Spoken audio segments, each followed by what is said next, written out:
Planning a trip to Italy? Here are 10 things you should avoid doing.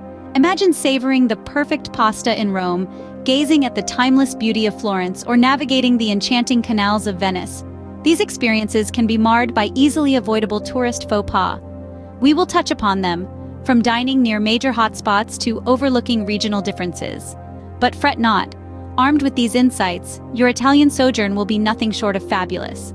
Before we delve into the details, remember, when in Rome, do as the Romans do. Firstly, avoid eating near major tourist spots. It's easy to fall into the trap of dining in these areas, attracted by the convenience and the allure of recognizable landmarks. But here's the thing, these restaurants are often overpriced, capitalizing on their prime location. It's not just about the higher costs, though. The food you'll get in these places doesn't always do justice to authentic Italian cuisine, which is rich in flavor, diversity, and tradition. It's not unusual for these tourist-centric establishments to cater more to international tastes than to uphold the true essence of Italian cooking. So instead of settling for these easy options, venture a bit further. You'll find local trattorias and osterias where Italians themselves eat. These places may not boast grand views of famous landmarks, but they certainly promise a genuine taste of Italy.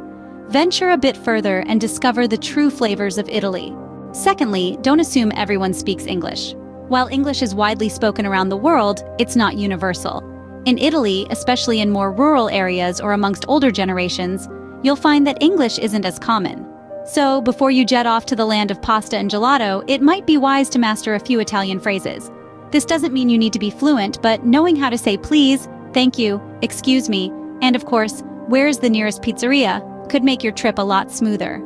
The locals will appreciate your effort, and who knows, you might even get a smile out of the grumpy barista at the corner cafe. Remember, communication is not just about the words you speak, but also about respect and understanding. So when in Italy, do as the Italians do. A little Italian goes a long way.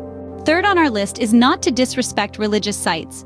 Italy, cradled in centuries of rich history and culture, is home to many world-renowned religious sites. These include St. Peter's Basilica, the Sistine Chapel, and the breathtaking cathedrals of Florence and Milan. These sites are not only places of worship, but also serve as vital links to Italy's past and its artistic heritage. As such, they command an immense amount of respect. When visiting, it's essential to remember that these are places of deep reverence.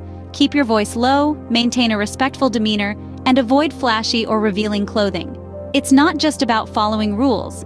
It's about recognizing the importance these sites hold for many people. Even if you're not religious, respectful behavior and appropriate attire go a long way in demonstrating your acknowledgement of their cultural and historical significance. Respect is the key to a good experience. Fourth, never try to skip the line. In the lovely land of Italy, the concept of waiting one's turn is deeply ingrained in the culture. From the bustling open-air markets to the historic museums and quaint cafes, you'll notice a common thread. Italians respect the queue. There's a certain rhythm to it, a dance of patience and politeness that's as Italian as a scoop of gelato on a summer's day. You see, skipping the line is considered a major faux pas. It's akin to cutting someone off mid-sentence or stepping on a freshly polished floor with muddy boots. It simply isn't done. So, when you find yourself eager to explore Italy's treasures, remember to take a step back, enjoy the wait, and immerse yourself in the vibrant Italian atmosphere. After all, the anticipation is part of the journey. Patience is a virtue, especially in Italy. Fifth, don't expect to rush your meal. In Italy, mealtimes are an event, a cherished ritual that goes beyond mere sustenance. It's an opportunity to slow down, to savor every bite, to engage in animated conversation, and to soak in the flavors of life. Italians have a profound love for food, and their mealtimes reflect this passion. From the antipasto to the dolce, each course is a culinary journey that Italians like to embark upon at a leisurely pace.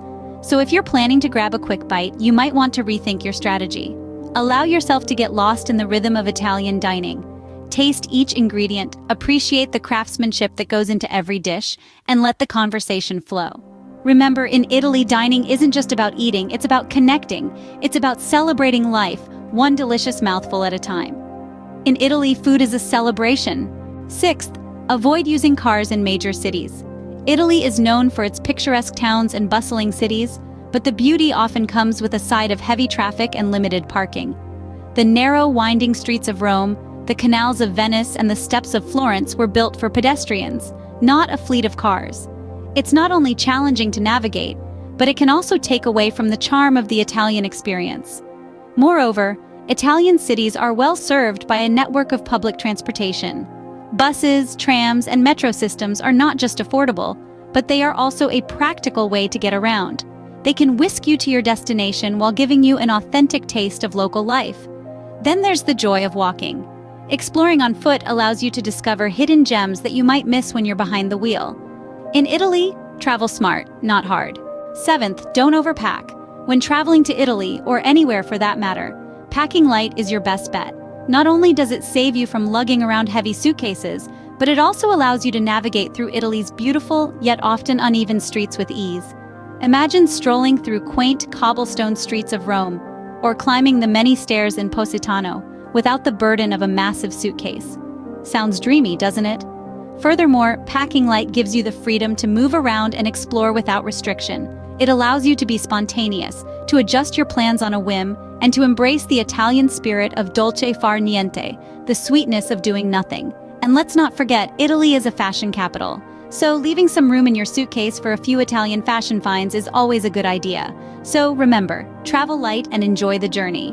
8th, don't ignore regional differences. Italy is a country that thrives on its diversity. Each region has its own unique charm, customs, and even dialects. From the alpine peaks of Trentino to the sun-kissed beaches of Sicily, the Italian landscape varies dramatically. This is reflected in the regional cuisine too. While you might associate Italy with pizza and pasta, there's so much more to discover. The hearty polenta dishes of Lombardy, the seafood of coastal regions like Liguria, the truffles of Piedmont, these are just a few examples of the rich tapestry of Italian cuisine. Moreover, the cultural customs can also differ. For instance, the afternoon siesta, known as riposo, is more common in the south than the north. So, be aware of these differences and plan accordingly. This will not only enrich your travel experience but also help you blend in better with the locals. Remember, Italy is a tapestry of experiences. Embrace the diversity. 9th, avoid peak tourist season. Now, this may seem counterintuitive as peak tourist season often aligns with ideal weather conditions. However, consider the benefits of exploring Italy during the shoulder seasons instead. Visiting during spring or fall can offer a more authentic experience. The streets are less crowded, allowing you to immerse yourself in the true Italian culture, unhindered by throngs of tourists. Plus, with fewer visitors, you're more likely to receive a warm welcome from locals, who will have more time to share their stories and recommendations. Moreover, the costs of travel and accommodation can be significantly lower outside of peak tourist season. This means you can stay longer, explore more, or indulge in an extra scoop of gelato without breaking the bank. Lastly, shoulder seasons offer their own unique charm, with spring bursting with colorful blooms and fall showcasing a picturesque palette of warm hues. So why not plan your visit for these less crowded times? Experience Italy at its most authentic. Finally, don't forget to validate your train ticket. As you traverse the beauty of Italy, the train system is your best friend. It's efficient, punctual, and can whisk you from Venice's canals to Rome's Colosseum in a matter of hours. But there's a catch. Before you board that train, ensure you validate your ticket. The Italian train system operates on a trust-based system. You're trusted to purchase your ticket, but also to validate it. Validation is as simple as locating a small yellow or green box on the platform, inserting your ticket, and waiting for the satisfying clunk as it stamps your ticket with the date and time. Why is this so crucial? Well, should a ticket inspector find you with an unvalidated ticket, you could be slapped with a hefty fine. No one wants that to be their lasting memory of Italy, right? So, when in doubt, always validate. Remember, a validated ticket is a worry-free journey. To sum it all up, when in Italy, steer clear of dining near tourist hotspots, don't assume everyone speaks English, respect religious sites, don't rush your meal, avoid driving in the city, pack light, appreciate regional differences, avoid peak tourist season, and always validate your train ticket. With these tips in mind, you're ready to experience Italy like a local. Safe travels!